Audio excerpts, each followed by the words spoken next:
প্রিয় দর্শক, আসসালামু আলাইকুম। তো দর্শক, যাকে দেখতে পাচ্ছেন তার নাম হচ্ছে অন্তরা।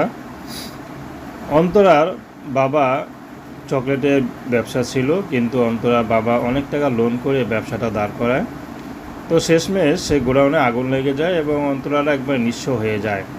বেশ কিছুদিন পর বাবাটাও মারা যায়, কারণ তার বাবাটা সেই কষ্টটা নিতে পারেনি, স্ট্রোক করে কিছুদিন পর বাবা মারা যায়। তো বর্তমানে তার মা আছে, ছোটকা ভাই আছে।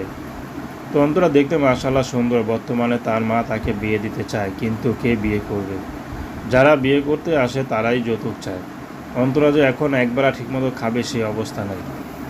অন্তরা এমনও দিন গেছে যে প্রতিদিন তার বাবা তাকে ভালো খাইয়েছে, জামা কাপড় দিয়েছে। অন্তরা দেখতে মাশাআল্লাহ সুন্দর, জামা কাপড়ও ভালো পরতো, কিন্তু তাদের এই বর্তমান পরিস্থিতি তাদেরকে খুব কান্না করায়। অন্তরা কেঁদে কেঁদে বলে, আমি যে কখনো ইউটিউবে দাঁড়াবো বিয়ের জন্য কখনো কল্পনা করিনি। তো এখন অন্তরা চাচ্ছে বিবাহিত হোক আর অবিবাহিত, যেমনই হোক না কেন, কে যদি তাকে ভালোবেসে আপন করে নিতে পারে অন্তরা বিয়ে শাদী করবে। তো দর্শক, প্রেম ভালোবাসা